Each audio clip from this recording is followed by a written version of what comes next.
Noland. You probably already know the name, but we'll explain why a certain badge will guarantee you won't forget it. And what's the latest in Buckeye country? We'll take you there to find out some top targets for Ohio State. And our region spotlight heads to the place where they say it just means more. The college football recruiting show starts right now.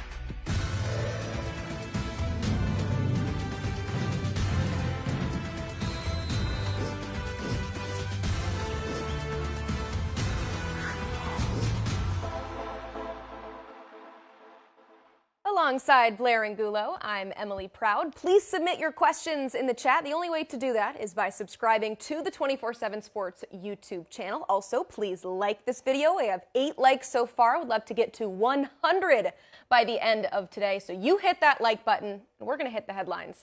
Well, although we've turned the page to 2024, the last recruiting cycle still making some headlines. Notre Dame 2023 signee Brandon Hillman was released from his national letter of intent this past weekend, is now looking for a new home. Blair, who are some early contenders for his services? Emily, you'd have to think that Ohio State is in a great spot considering their need in the secondary. They just extended a scholarship offer to Brandon Hillman. Michigan is another school to monitor closely, and Hillman comes from a military family, so he's moved quite around. He's moved around quite a bit in his childhood. So now we'd expect him to examine some of those options as the new suitors enter the picture. All right, back to 2024. Quarterback Daniel Kalen committed to Mizzou yesterday, the number 3 prospect in Nebraska, and also the number 26 quarterback. So what do Tigers fans need to know about their new QB? A terrific pocket passer who completed over 64% of his pass attempts last year for nearly 3,200 yards. That's 36 touchdowns in just 38 quarters of action, so he's really productive. I love his ability to anticipate pressure and step up and fire the football on time. Missouri needs these under-the-radar recruiting wins to compete in the SEC, and Daniel Kalen is certainly in that mold. Love it. Arkansas landing 4-star athlete Noriel White yesterday. He chose the Razorbacks over Ole Miss, Florida State, LSU, among some others. He is Sam Pittman's 3rd commit in this cycle. Who is he, Blair? A top 50 athlete nationally. He can play some receiver, he can play some corner, he can play some free safety. He has some electric qualities to his game. On the first play of his junior tape, he's surrounded by 5 opponents on his own 2-yard line. And guess what, Emily? He takes it 98 yards for a touchdown. So he's a dynamic player that adds some serious juice to that Arkansas recruiting class. Whew, that is a lot of yards. All right, 2 notable crystal balls put in by our Steve Wiltfong over the last few days. First, 4-star corner Charles Lester III to land at Florida State. And then on Monday, he put in one for 4-star linebacker Aaron Childs to Michigan. So let's waste no time and talk to the man with the crystal ball. It's Director of Recruiting Steve Wiltfong joins the show. Steve, Lester is the number 4 corner in the class right now. Why are you feeling good about Florida State? Well, we felt good for a long time about Lester to Florida State. We've talked about it on the recruiting show here and several other of our great shows here on the 24/7 Sports YouTube channel. But he was back at Florida State for Legacy Weekend, got a chance to hang out with the coaching staff again, rub some elbows with some of the great players that have played at Florida State. And he told our Noles 247 insider, Zach Blostein, that he was close to committing to Florida State during his visit. Again, we've liked Florida State's position here. The staff has done a great job recruiting him. He started to hit it off with Coach Surtain over there, and he likes the rise of Florida State's program, and he's been there several times. He's just very comfortable around Coach Norvell in that program. But look, there's a lot of competition for this tremendous prospect here. You have Alabama and Georgia, places that he's been several times as well, and still very much interested in. He's got a couple visits set up for Ohio State. So the Buckeyes are in the thick of it, and then the Florida Gators round out the top 5, and he's been there a few times and likes them as well. But I just think going into these next wave of visits, Florida State is the program that has set the bar in this recruitment, and so my crystal ball reflects that. Steve, you mentioned Florida State's Legacy Weekend, and it's a big recruiting event for the Seminoles. Who else were they able to make some headway in the 24 class? They had a lot of big-time prospects on campus for Legacy Weekend as they try and add to a recruiting class ranked number 4 nationally. Let's start with top 247 defensive lineman Kamarion Franklin. He's the number 1 player in the state of Mississippi, and the Seminoles are going hard in the state of Mississippi in 2024 and 2025. But Kamarion Franklin, he's been to Tallahassee a few times, has really clicked with the coaching staff, loves the atmosphere there, likes the defensive scheme. This is a young man that had 19 sacks as a junior. He can play across the defensive front, but is really excited about the fact that Florida State likes him as a defensive end. He said he hasn't set any favorites, but Florida State is definitely one of his top schools. Jason Zandamela is the top 247 offensive lineman, maybe the #1 center in the country. I have a crystal ball for Florida State for him, and he was back on campus. Says Florida State always gives him a warm feeling in his heart. He has a good feeling about it. The culture, his relationship with the players. Florida State's excellently positioned for him. And I think Florida State's the one to beat for St. Thomas Aquinas, 4-star receiver James Madison II. He's been on campus a couple times. That's going to be a heck of a recruiting battle moving forward. But I like where the Seminoles stand with him. They really made an impression on 4-star linebacker Peyton Pierce from the Lone Star State. Some offensive linemen that really enjoyed it include Fletcher Westfall, Ty Hilton, and Kavian Broussard. And then they had a lot of 5-star guys in the 2025 class on campus. They're the one to beat for composite 5-star receiver Caleb Cunningham right now. They're well positioned for Elias Williams out of Georgia. Guys like Jaden Perlotti, DJ Pickett, and Ivan Taylor really enjoyed the experience. So Florida State Legacy Weekend is going to evolve into one of those like destination recruiting events year in and year out, like the Oklahoma Champ U Barbecue and Michigan's Barbecue at the Big House and Auburn's Big Cat Weekend. Sounds like it. A lot of names. All right, you put in another crystal ball for Michigan to land 4-star linebacker Aaron Childs. Now, he is one of their top defensive targets and the 14th ranked linebacker in the class. So what has you leaning Michigan here? Well, there's been a lot of positive vibes around Michigan in this recruitment. Talked to him a little bit after his visit, said he had a great experience. Everyone's very welcoming. Obviously, he loves the trajectory of the program, the way Michigan develops players on that side of the football, the strength and conditioning program, his relationship with the coaching staff. And I think he just fits in at Michigan in general. Now, this is a recruitment that has some other contenders as well when you talk about schools like Clemson and Notre Dame, but I think Michigan has set the tone in this recruitment moving forward, going into what will be a big official visit season for him in June. Steve, there's been question marks about Michigan's recruiting the quarterback position. Obviously, it was well documented that Dante Moore left the state. They missed on CJ Carr early in the cycle, but they now lead for Jaden Davis in the 24 class, and they just hosted Bryce Underwood in the 2025 class. What can you tell us about what stood out for Underwood when he was in Ann Arbor this past weekend? Well, I think if you look at early on in Coach Harbaugh's era at Michigan and compare it to the last 4 cycles or so, I actually like the way that they've recruited the quarterback position. They're going to bring back J.J. McCarthy this year. He's one of the top signal callers in college football. Then to come into this cycle, they're the leader for Jaden Davis. He's going to be on campus this weekend, and I think the Wolverines are well positioned to ultimately land his signature.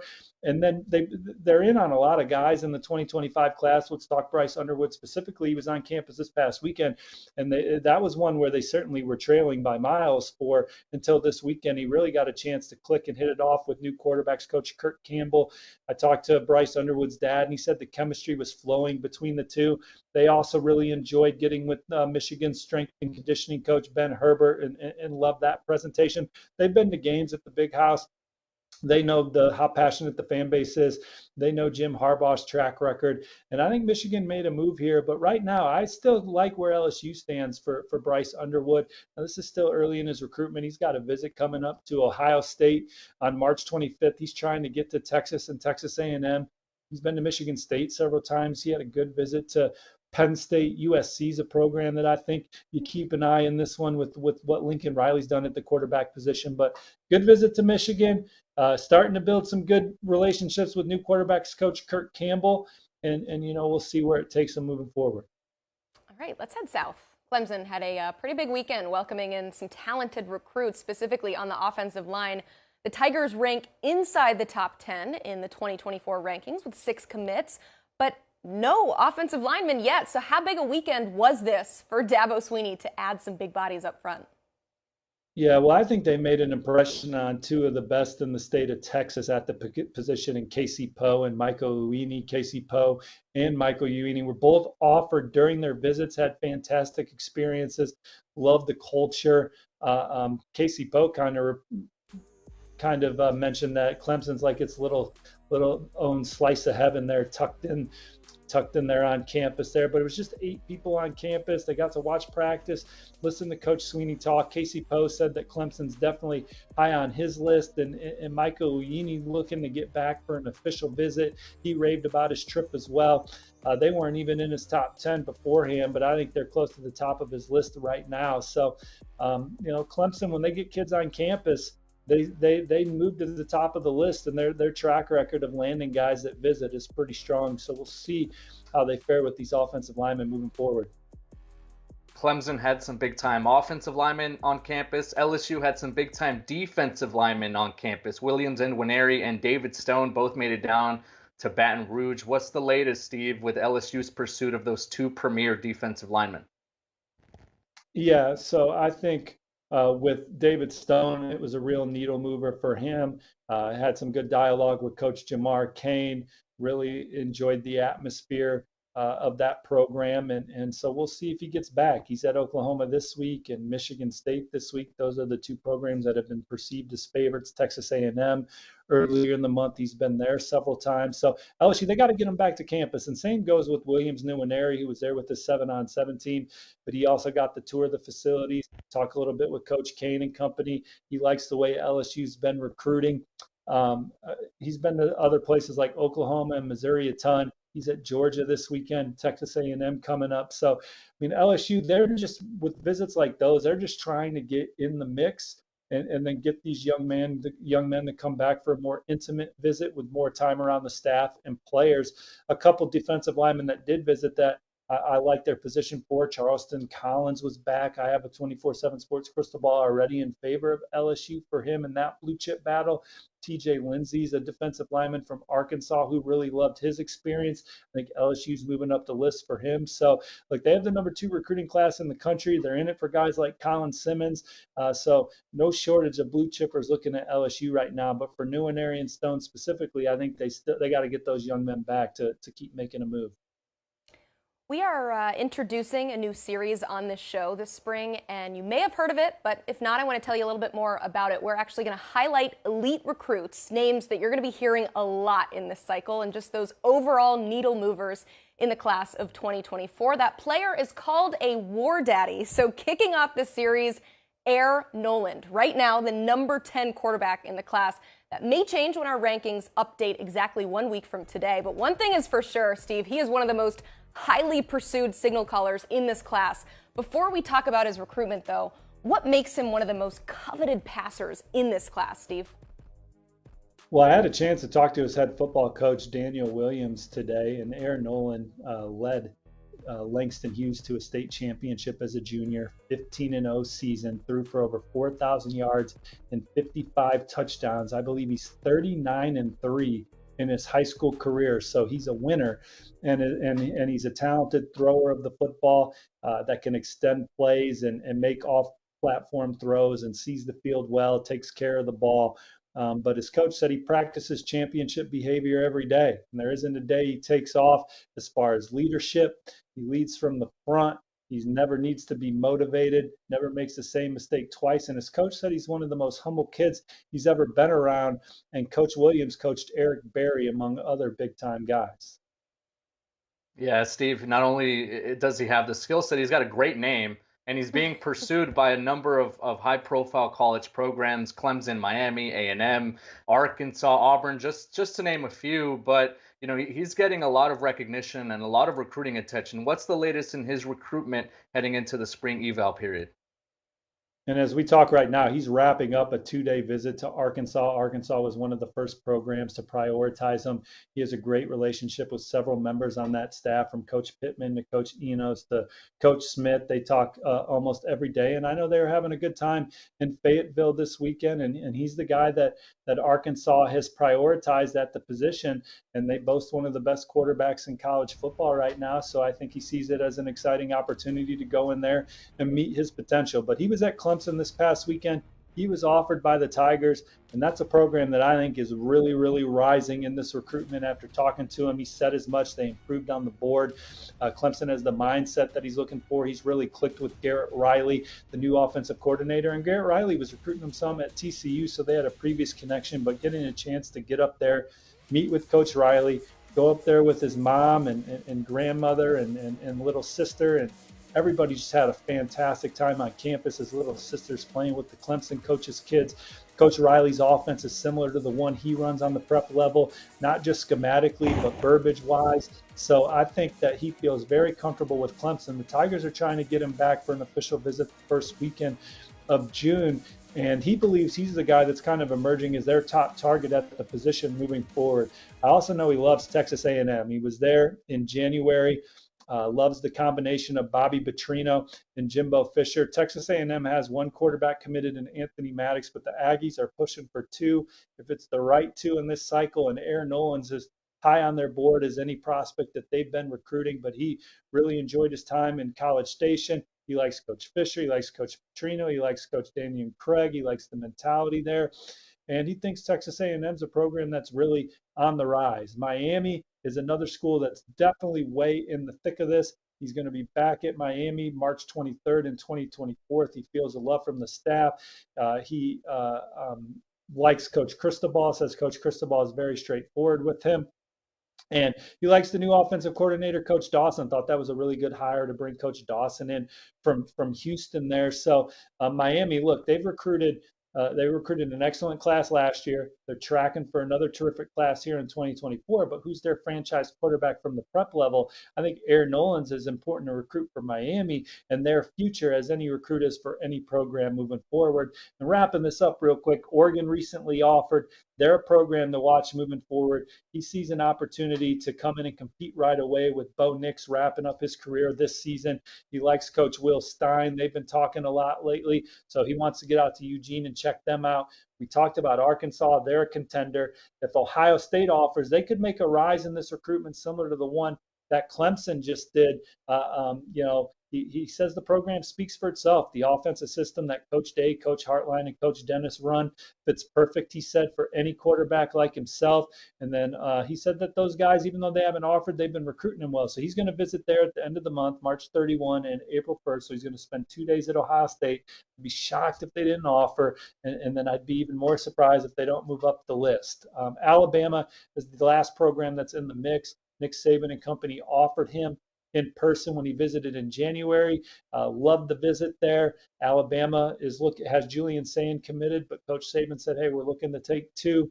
The culture, the coaches, the players, the NFL talent that comes through that building all excites Nolan about Alabama, and he's supposed to be back there in early April as well. So this is a true blue chip battle with some of the best programs in the country swinging for one of the most, in addition to being one of the best throwers of the football in this class, but maybe the most charismatic recruit in the 2024 class.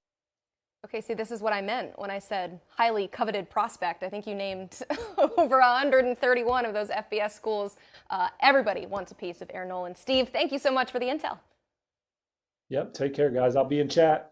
He'll be in the chat. Okay, well, I was going to actually threaten the viewers and say that they should hit the like button to encourage you to go in the chat, but because he's going in the chat, you can also hit the like button to show that you are thankful for that. So make sure to jump in the chat to ask some questions for Steve. Also, check out new episodes of the Wiltfong Whip Around every Monday and Friday on the 24/7 Sports YouTube channel.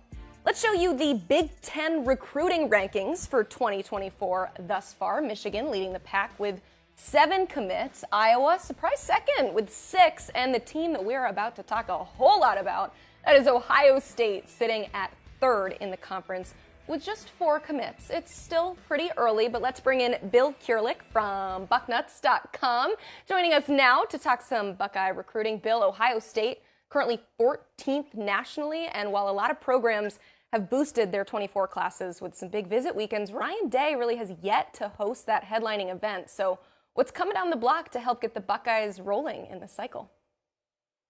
Well, glad to be with you today. And what is coming on the block for Ohio State is a lot of visits coming up. The reason they haven't had really a recruiting weekend yet is that they had 2 spring practices and they were in the middle of the week.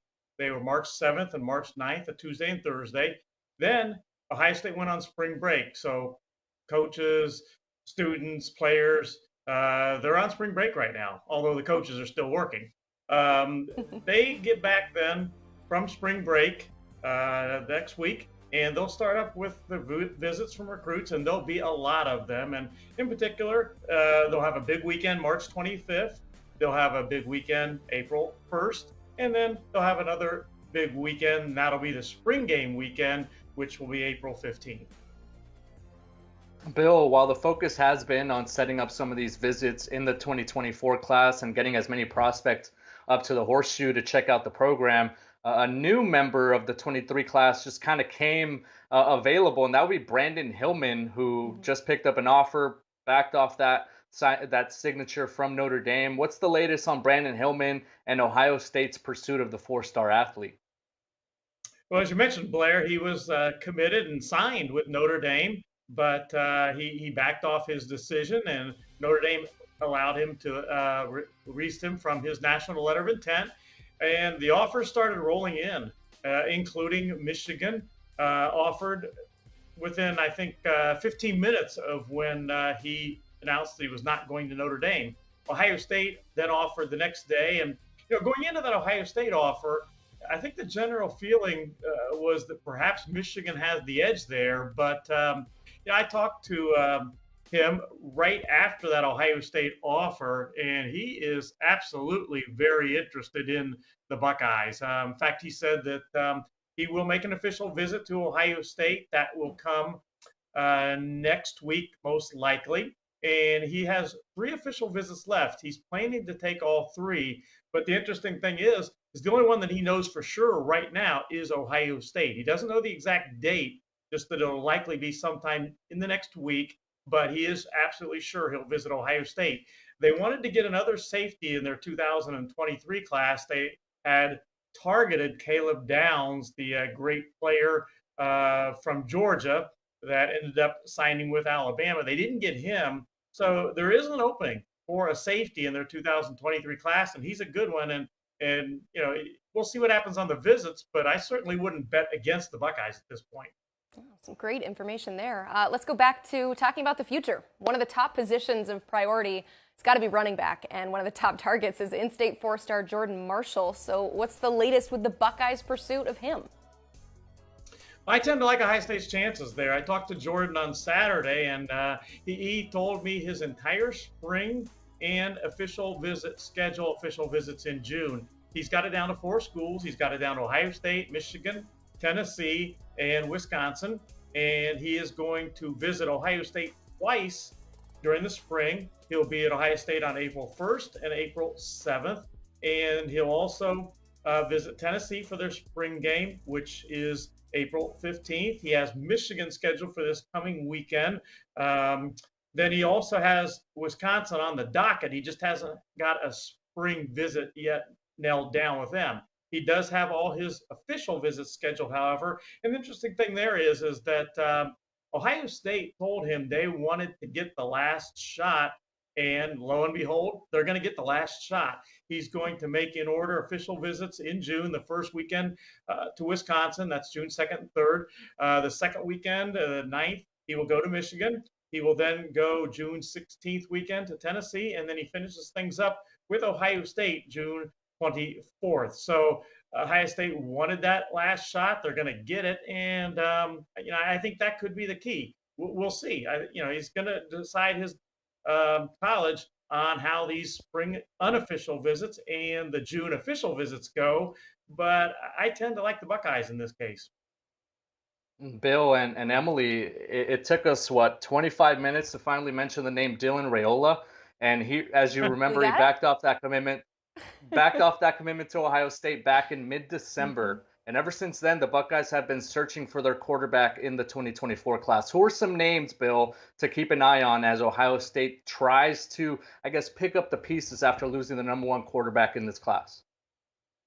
Well, one thing Ohio State really wants to do before they even offer a scholarship to a quarterback is see that quarterback throw in person. Ryan Day and their quarterbacks coach, Corey Dennis, who does a tremendous job recruiting quarterbacks, those two really want to see the quarterbacks throw in person. Once Raiola decommitted, they had to reevaluate, kind of reset their board. They did offer a scholarship to Julian Sayin, who's committed to Alabama. They certainly would love to have him. I just don't see that happening. Not out of the question. We'll see. But I tend to think he stays with his Alabama commitment. Jaden Davis is another guy that they like a lot. They, in fact, visited his school a couple times during the evaluation period, December, January. But I think that's going to be a little bit of a tough pull, too. The other guy is Air Noland, Prentice Air Noland out of Georgia, who Steve Wiltfong was talking about earlier in the show. He's going to visit Ohio State March 31st.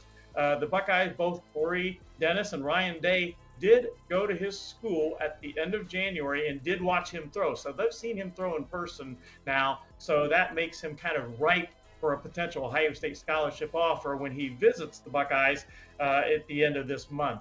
So we'll see what happens there. But I guess he would maybe be at the top of the list if you think that they're going to really have a tough time getting Julian Sayin and Jaden Davis. From there, then, I think that it's a matter of, again, reevaluating players, going and seeing them throw in person. And one thing with Ohio State, they're not going to panic. They're going to go through the recruiting process if they need to. And, case being that their current quarterback from the past 2 seasons, C.J. Stroud, they didn't even start recruiting him until December of his senior year, and they ended up winning that battle. Their other 2 quarterbacks on the roster, one being Devin Brown. He was a flip that they really didn't start recruiting until December. And then Lincoln Keenholz, who's actually not on the roster yet. He is signed, but he was a commitment to Washington. Ohio State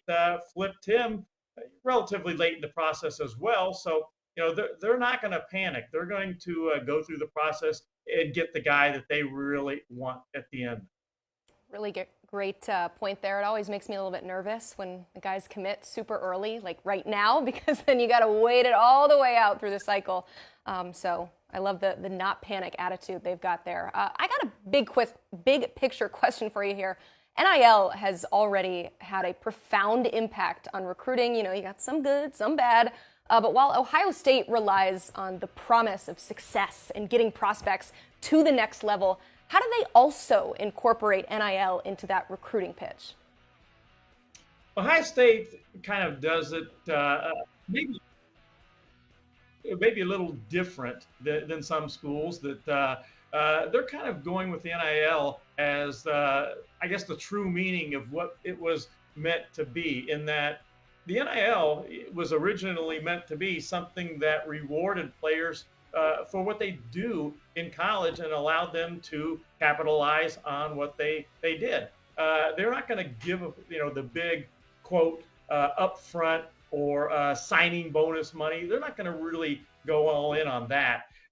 They really are kind of promoting that if you come to Ohio State and do what we anticipate you're going to do, then the NIL money is really going to come, and you're going to get even more money on top of it, because look at what we've done, they're telling recruits, with development of players and where they're going in the NFL draft. If you're a quarterback and you see C.J. Stroud, you see Justin Fields, if you're a wide receiver, you see Chris Olave and Garrett Wilson. And going to Ohio State, they made way more money by being a first-round draft choice than they would on any upfront bonus money for the NIL. So that's what Ohio State is pitching. And, it's maybe a little bit different at some schools, but that's the way Ohio State is attacking it. I love it. Bill, thank you so much. The Dean of Ohio State Recruiting. You can read his work at bucknuts.com. He has all the Ohio State recruiting news and analysis. Our region preview series continues with the always talent-rich Southeast. From shifty skill position players to the bruising big guys, the Southeast region has it all. But more importantly, it means we get to talk to our next guest. It's Director of Scouting, Andrew Ivins, here, fresh off his wedding this past weekend. Congratulations. We got the hardware. Can we see it? Yeah, right here somewhere. Yeah, right there. Sorry, ladies, there he is. Congratulations, by the way. The photo's just adorable. I'm sorry you had to come back to work, but we really have a lot of questions we got to ask you. So much is happening in the recruiting world. You are, of course, based in Florida. You've also covered Georgia extensively, well-versed in the Southeast region, a region that's really always stacked with talent. So how does this cycle compare to maybe years past?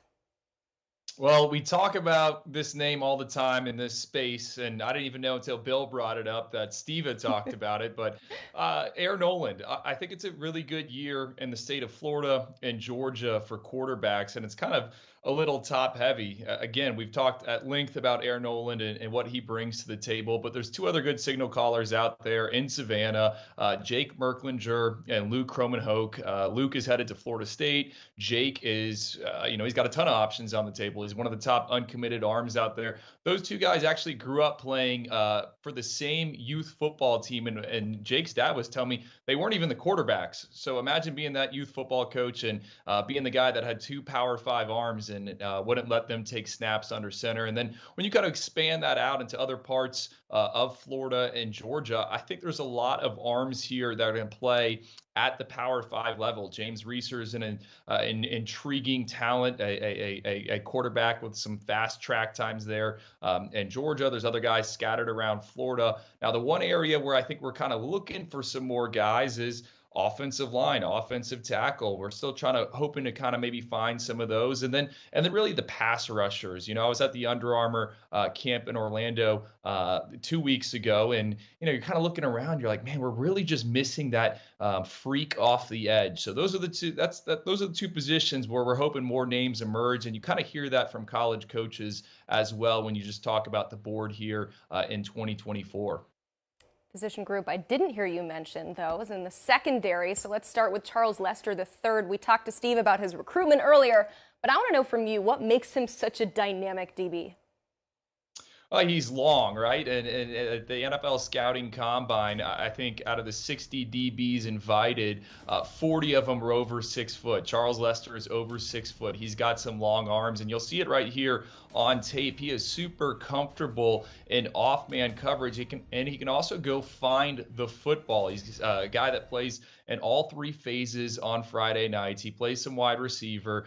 He returns kicks. And we, the analysts, think that Charles Lester has the chance to potentially be a CB1 type at the next level. And what do we mean by that? We think he's a guy that can shut down one side of the field. I said he's good in off-man coverage, but seeing him on the 7-on-7 circuit, he's also good at coming up and jamming guys at the line of scrimmage, getting wide receivers off schedule, and then baiting quarterbacks into making bad throws. He's really good at closing on the football, producing takeaways, has picked off 14 passes the past 3 years at the varsity level. I would imagine he's not going to have too many as a senior, because I think offensive coordinators are going to try to scheme away from him, because he's a guy, again, that can go up and create a takeaway.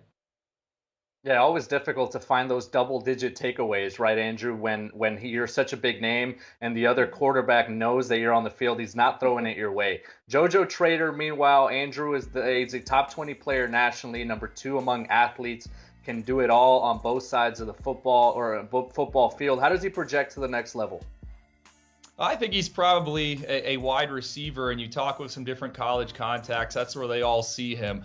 This kid is excellent at tracking the football, put up big numbers, over 700 receiving yards, 9 touchdowns last fall as a junior playing at Chaminade Madonna Prep, and he played opposite of Jeremiah Smith, our number 1 ranked wide receiver. So not a lot of targets to go around, but he still produced. He can create chunk plays. I think in the scouting report I have for him, it's a big play waiting to happen. And he too is a guy that can kind of mix gears, go up and find the football. And again, I'm talking about him on an offense, but I've seen him play defense, right? I've seen him on the 7-on-7 circuit, go back to his sophomore season at Miami Central. He had a pick 6 in the playoffs, and there are some schools that are low-key recruiting him on the defensive side of the ball. Some defensive coordinators are kind of drooling about the possibility of him trying to slow down a Jeremiah Smith or slow down one of these elite wide receivers. So that's why we list him as an athlete, probably going to be an offensive offensive guy at the next level, but it's just the ability to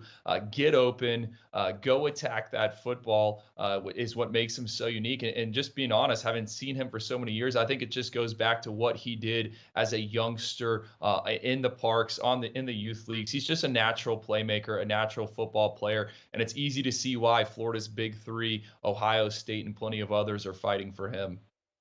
You said you need to see a little bit more out of the offensive linemen, maybe some edge rushers, but this class of defensive linemen really stands out, and one of the biggest names to keep an eye on is Edrick Houston out of Georgia. He's the number 13 player overall, 4th D lineman. So what stands out to you about him when you turn on the tape?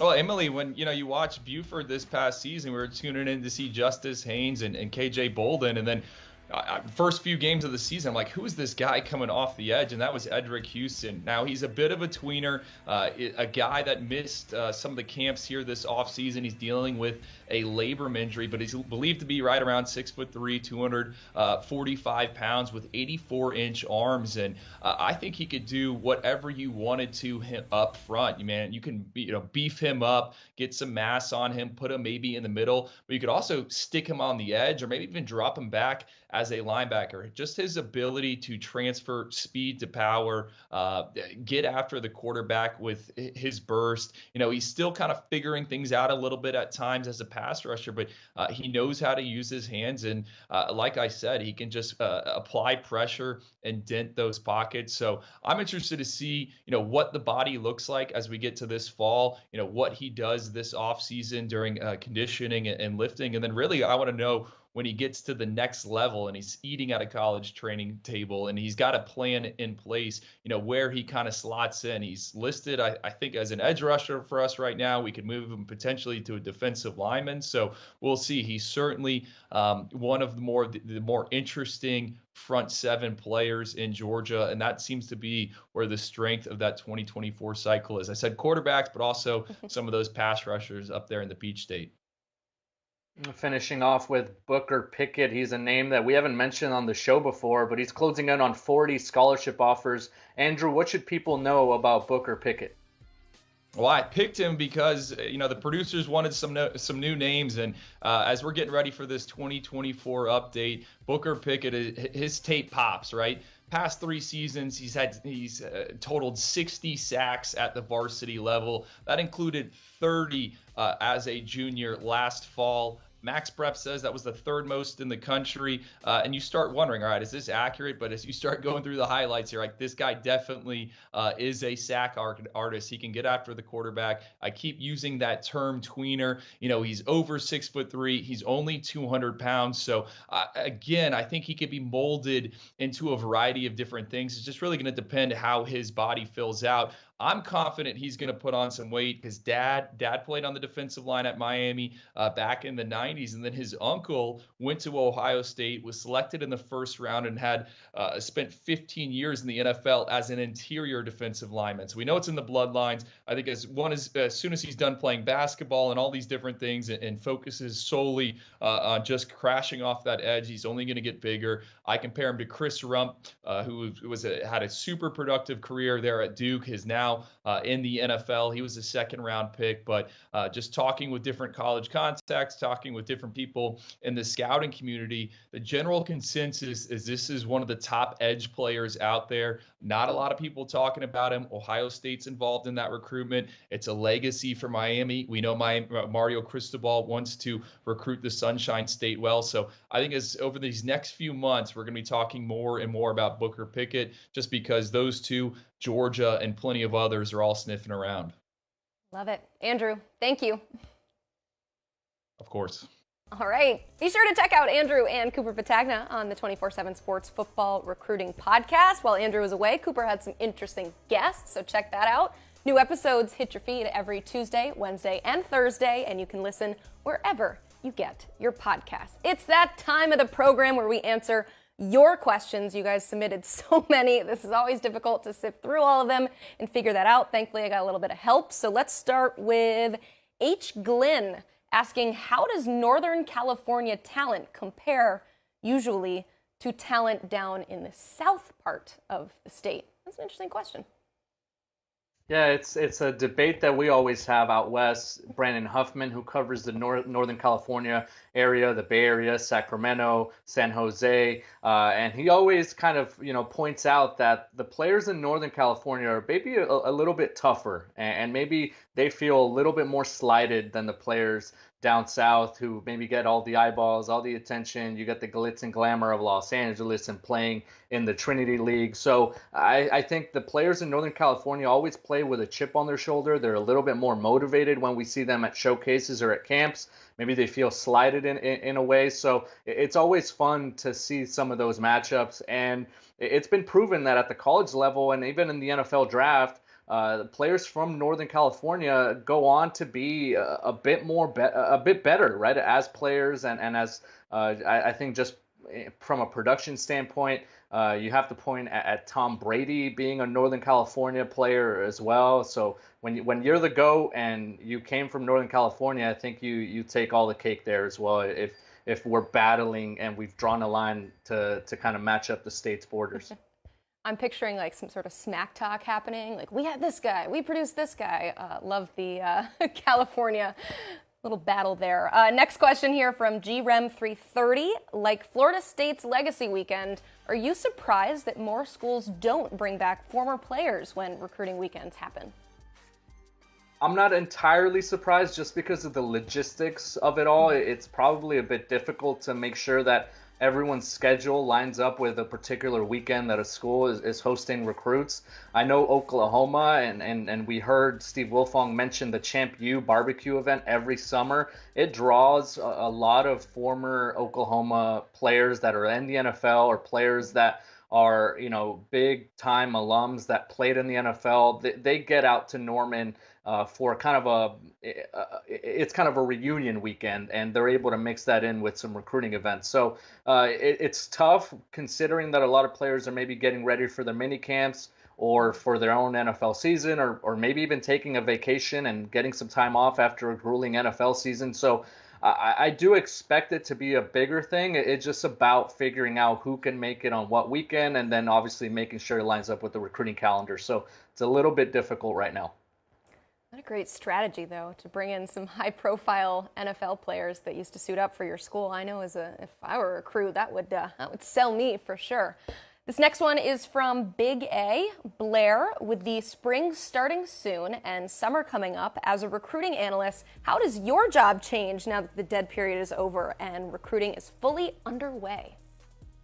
Well, it's a little bit more travel on my end to get out to some of these camps and some showcases and a lot of the competition to be able to see some players in person compete. So we get to get on the road, go out to several, obviously, cities and different parts of the country to make sure we see some of the talent that we've been hearing about or writing about. And then it's also a lot busier on the phones. It's a lot busier on the laptop, writing and making sure that we're posting updates, tracking down visitors who get out to schools, making sure we're on top of the recruiting news. So it's a lot of fun because it's the start of the cycle. And I will say that it's a lot easier to get recruits to answer the phone in February, March, and April than it is when it's closer to the finish line near the early signing period or even next February. So it's fun to, I guess, have the attention still of the recruits and not just knowing that they're not bored or maybe annoyed that we're trying to get some information. So it's really busy. It's a lot of travel, but it's a lot of fun.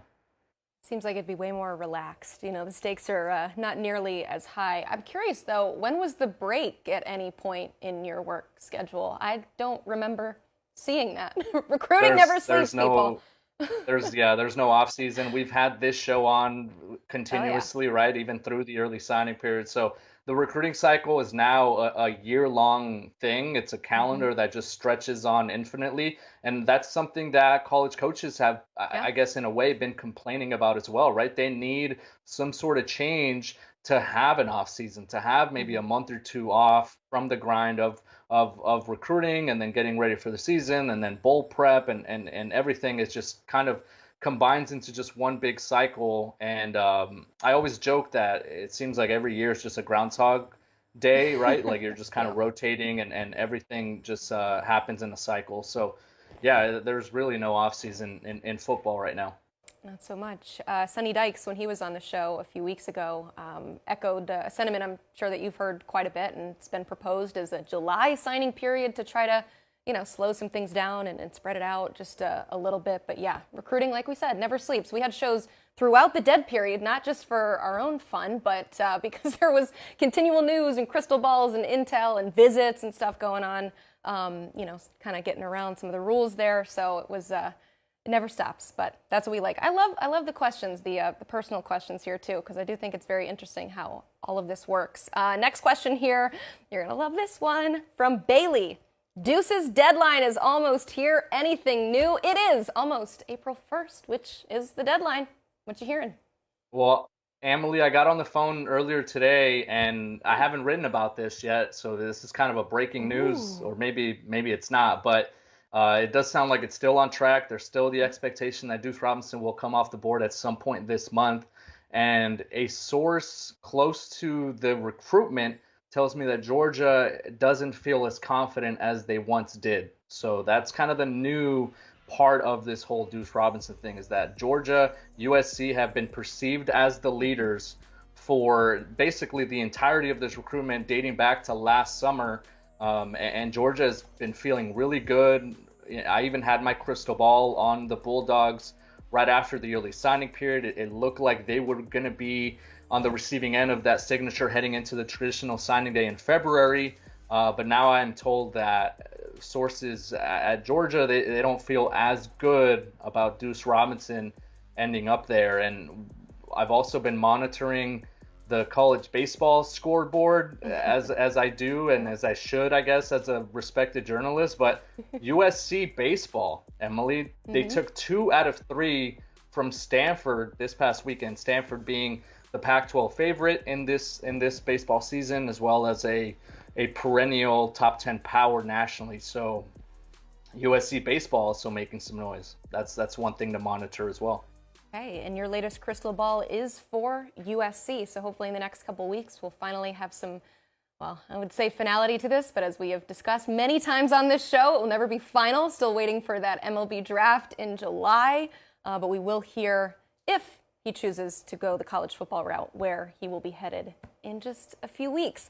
Final question here is from B. Trojan. Who is your favorite for Marcellus Williams? Well, Marcellus Williams might be, I think, in the future covering Deuce Robinson at a practice or two. I do like the Trojans there. His brother is a junior corner on the USC defense, Max Williams, who played at Gardena Serra. Marcellus Williams plays at St. John Bosco. He just dropped a top 12 earlier this week. He's got schools like Bama, Oklahoma, Ohio State, A&M, Tennessee, Washington, Colorado being a corner. That's huge, right, with Deion Sanders being the head coach. UCLA's involved, Washington. So he's got a number of schools, a dirty dozen, if you will. Greg Biggins had a good breakdown over at 24/7 Sports earlier this week if you want to get the full VIP details. But I do like the Trojans. I do think that USC has been in the driver's seat for Marcellus Williams from the moment that his brother Max signed his letter of intent with USC. I think it'd be really cool to see both of them team up because they didn't get to go to the same high school or play on the same team. So that would be something to monitor, and that's one of the schools that I know he wants to take an official visit to, according to our own Greg Biggins. I love it. All right, I just noticed we have a lot of people watching the show right now. We're about to say goodbye, but on our way out, please hit that like button. Even after we leave, you can continue to hit it. That's what it looks like. If you need a reminder, smash that like button. Thank you for watching today. For Blair Angulo, I'm Emily Proud, and this is the College Football Recruiting Show.